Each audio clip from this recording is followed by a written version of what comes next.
আর খুব স্বাভাবিকভাবেই জগন্নাথ নিয়ে রাজ্যে রাজনীতির পারদ ক্রমশ চড়ছে।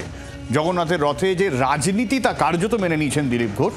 দুর্গাপুজো বা কার্নিভাল কি রাজনীতি নয়? পাল্টা দিলীপ ঘোষ প্রশ্ন তুলেছেন। তিনি প্রশ্ন তুলছেন, রামনবমী নিয়ে কি রাজনীতি হয় না?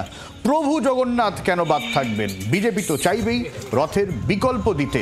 দিলীপ ঘোষের মত, অধর্মের রাজত্বে যদি ধর্ম জাগরণ হয়, ভক্তি বাড়ে, ভালো কথা। রথযাত্রায় কলকাতায় শুভেন্দুর কর্মসূচি প্রসঙ্গে এমন মন্তব্য দিলীপ ঘোষের।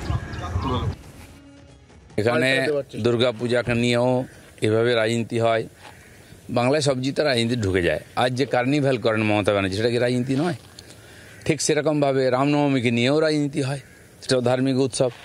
বিজেপি বা অন্য সংগঠন শুরু করেছে, বিজেপি সমর্থন করেছে, টিএমসিও শুরু করে দিয়েছে। তো জগন্নাথ মহাপ্রভু কেন বাদ থাকবেন? তাকে নিয়েও রাজনীতি হচ্ছে। সেন্ট্রাল রেভিনিউ যে রথ, সেটাও কয়েক বছর ধরে হচ্ছে। হ্যাঁ, এটা ঠিকই যে বিজেপি সমর্থিত লোকেরা সেটা শুরু করেছেন, তারাই চালান।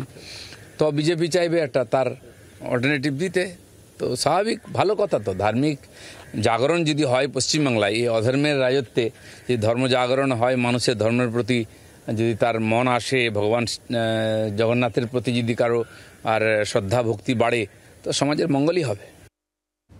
আর কি বলছেন সুকান্ত মজুমদার, শোনাবো আপনাদের। না, মমতা বন্দ্যোপাধ্যায় তো নিজেই রাজনীতি রথে নেমে গেছেন, এখন হিন্দু সাজার চেষ্টা করছেন। আরে হিন্দু সেজে আপনি কাথিন জগন্নাথ মন্দির, দীঘার জগন্নাথ মন্দির নিয়ে আপনি যা করছেন, সব তো বুঝলাম, ভালো। কিন্তু আমার প্রশ্নটা হচ্ছে, বেলডাঙ্গার মন্দির, কার্তিক লড়াইয়ের মন্দির বা প্যান্ডাল যাই বলুন না কেন, বা মুর্শিদাবাদের শামশেরগঞ্জের যে মন্দিরগুলো ভাঙা হলো, তার কি হবে? আপনি আগামী দিনে যে মন্দির ভাঙা হবে না, তার জন্য কি ব্যবস্থা করেছেন? মহেশতলাতে তুলসী গাছ উপরে ফেলে দেওয়া হলো, তা আগামী দিনে হবে না, তার জন্য আপনার প্ল্যানিং কি?